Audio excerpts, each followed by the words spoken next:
Hello and welcome to Vita versus 3DS, the YouTube channel. This is the third episode, and in this episode we're going to look at design and ergonomics of the two systems. There's three main points I'm going to go over. It won't be a long video. We're just going to look at the shape, the buttons, and the analog control, the circle pad on the 3DS versus the analog sticks on the Vita. So first we're going to talk about the shape. 3DS has a clamshell design. I like this. It's nice because you don't have to worry about scratches. You can just, fold it over, throw it in your bag. You never have to worry about the screens being scratched at all. Unfortunately, Vita doesn't have a clamshell design, although there are advantages to that.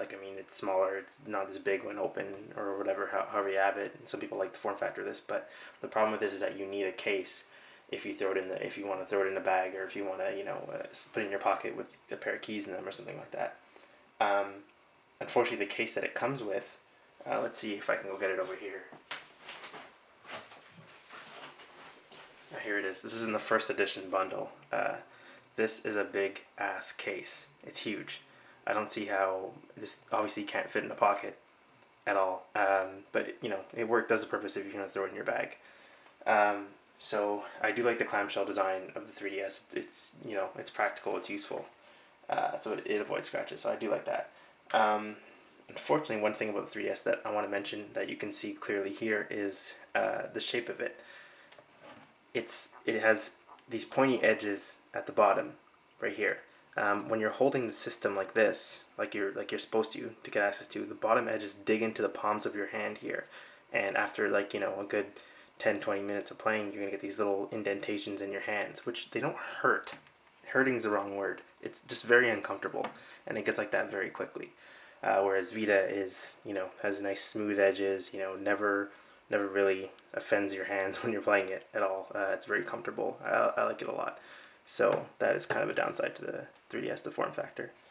One last thing I want to mention is with regards to the shape is that and the design is that 3DS, the carts come in and out over here. You can just push down and they come out really easily. With Vita, has a little cover here which you kind of got to dig your nail into there and lift it out and then press it in the game the same way. I don't have nails, and this is extremely infuriating for me sometimes when I'm trying to take the game out. At one point I resorted to the edge of a Swiss Army knife very gently, obviously, to get that open. So for people without nails, it does get a little cumbersome to try to take those out. So just take that into account. So now we're going to move on to buttons. For both the systems, the face buttons here and the shoulder buttons are very nice, high quality. The both face buttons for both are almost identical size and identical space apart, so there's really no difference. They both feel very clicky. They're very responsive. They just feel great.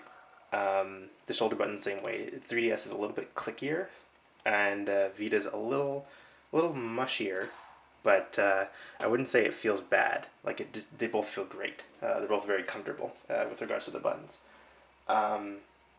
In terms of the actual D-pad themselves, the shapes of the D-pads, 3DS's D-pad is, again, comfortable. It's nice and clicky. It moves very well. It's comfortable. I can press the diagonals very well. So fighting game fans should have no problem pulling off some complex moves and everything. I had no problem in Street Fighter. The exact same thing can be said about the Vita. Again, nice and comfortable, very clicky, very nice. I like it a lot. The diagonals, again, are very nice.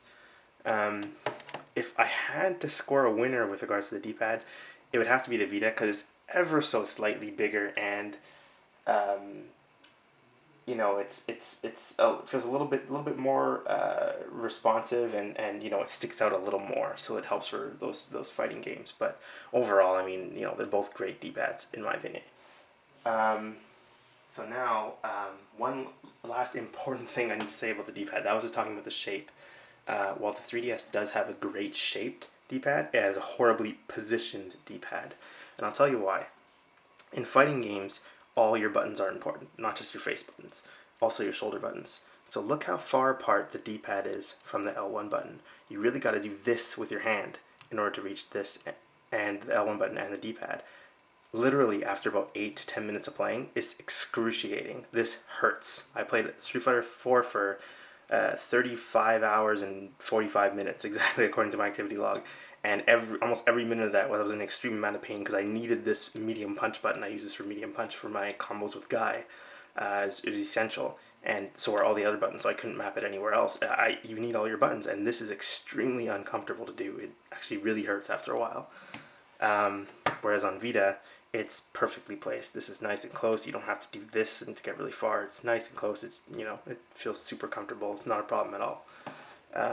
So that's the first, pretty much the first big issue we're talking about here. That is a big issue with 3DS, the placement of the D-pad.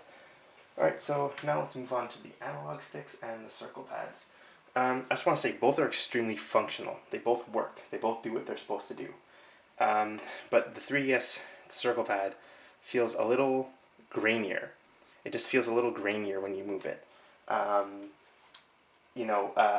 Also, it's a little... I mean, to get to the extremities takes a little bit longer time, like than the Vita or than even a normal analog stick to get from extremity to extremity. It's not the end of the world, but what that means to get from extremity to extremity, if it takes a longer time, what that means is that it takes longer to aim. It takes, you know, it takes longer to turn if you're using the right stick. It's not ideal for, you know, first-person shooters or anything really competitive because you could die. It can get you killed very fast. One nice thing about it though is its concave design here, the little indentation with your thumb. It's easy to, you know, rest. It's in a good spot. I really like where it is, by the way. I didn't mention that, but you know, it's nice to have the little indentation here to rest your thumb and to, you know, game for hours on end, and it's comfortable. Another, you know, there's two downsides of that. One, with the concave design, to go from your circle pad to your D-pad and then back to your circle pad, or your circle pad here, if I had a Circle Plus Pro here, going to the buttons and back with a concave design takes longer than a convex design. If it didn't have this indentation, you just slip it off and slip back.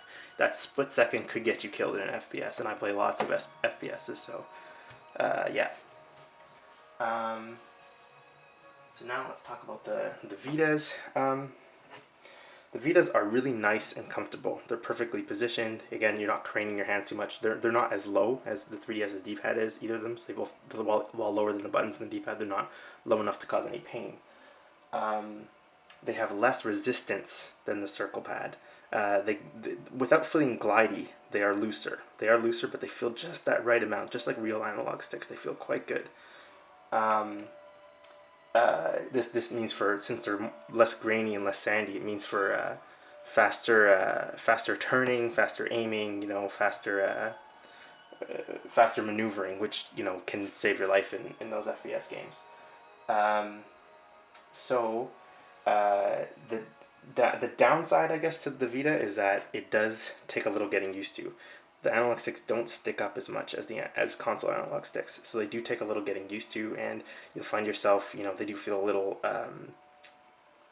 what's the word? They feel a little bit, maybe a little looser, maybe a little bit twitchier than console sticks. But you know, literally people freak out over this. I handed it to my friend. He was worried about that, but literally in, like, you know, an hour or so playing Uncharted, he was totally over that. He was totally getting headshots. It was absolutely no problem at all.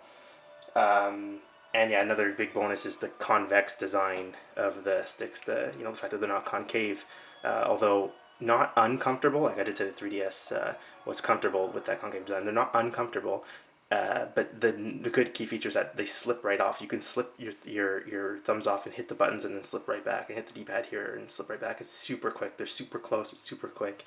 It's really good. It's really good, really comfortable, nice high access. It was built for gamers in mind.